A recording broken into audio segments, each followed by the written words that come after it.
Selamat mendengarkan podcast ini.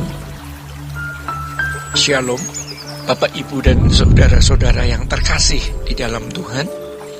Kebenaran pada saat ini berjudul modal. Saudara-saudara, kita percaya Allah tidak berubah. Dan memang Allah tidak berubah dahulu, sekarang, sampai selama-lamanya. Salah satu sifat atau karakter Allah yang tidak berubah adalah kuasanya. Dunia berubah, tetapi bagaimanapun kuasa Allah tidak berubah.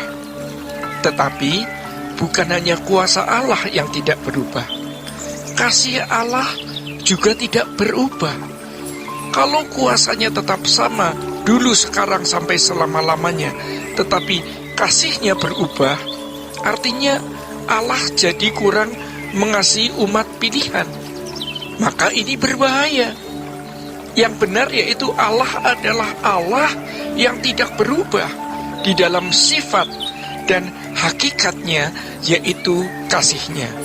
Di dalam Alkitab, perhatian Allah kepada umat pilihan atau kekasih-kekasihnya luar biasa, istimewa. Ya, pembelaan Allah kepada orang-orang yang diakuinya sebagai umat, sebagai sahabat, kekasih Allah, itu luar biasa menakjubkan.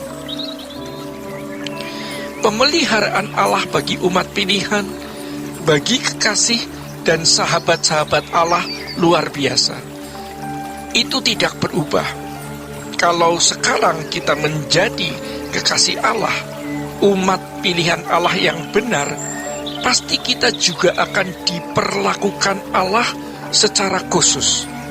Pasti kita mendapat perlakuan istimewa dari Allah, seperti perlakuan Allah terhadap Abraham, terhadap Ishak, Yakub, bangsa Israel, dan lainnya. Oleh sebab itu, yang harus kita usahakan adalah bagaimana menjadi kekasih Allah, menjadi sahabat Allah seperti Abraham.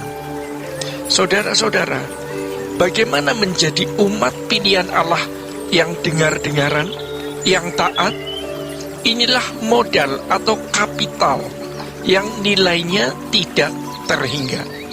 Kapital atau modal pendidikan, warisan, kekayaan orang tua, apapun yang dimiliki seseorang dalam menghadapi hidup, itu semua terbatas. Seberapa tinggi pendidikan seseorang yang dapat menjamin hidup, baik hidupnya maupun hidup keluarganya? Seberapa banyak warisan yang bisa diperoleh seseorang dapat menjamin hidupnya dan hidup orang-orang yang dikasihinya, yang menjadi tanggung jawabnya? Semua terbatas. Karena tidak semua hal bisa diselesaikan dengan pendidikan tinggi atau dengan uang. Dalam sejarah, penguasa-penguasa hebat di masa tertentu, kalau sudah jatuh, dia bisa lebih miskin dan lebih menderita dari orang miskin. Sejarah membuktikan. Maka Tuhan Yesus berkata di dalam Lukas 12 bahwa hidup manusia tidak tergantung pada kekayaan, juga tidak tergantung kepada apapun.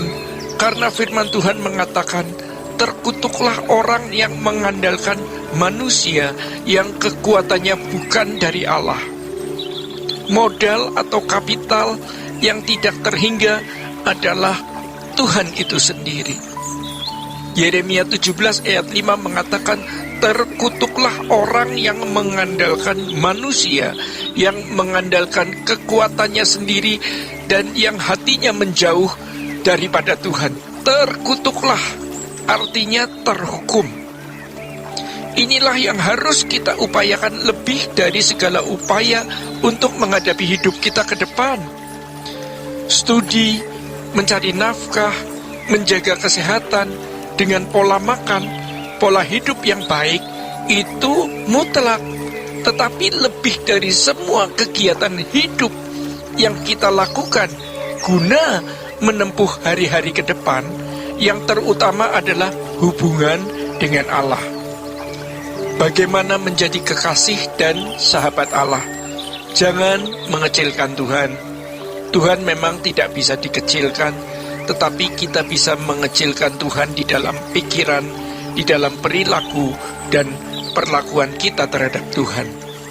Tuhan seakan-akan tidak ada, tetapi Dia ada. Seakan-akan Tuhan tidak nyata, tetapi sebenarnya Dia lebih nyata dari semua realitas. Seakan-akan Dia tidak real, tetapi sebenarnya Dia real.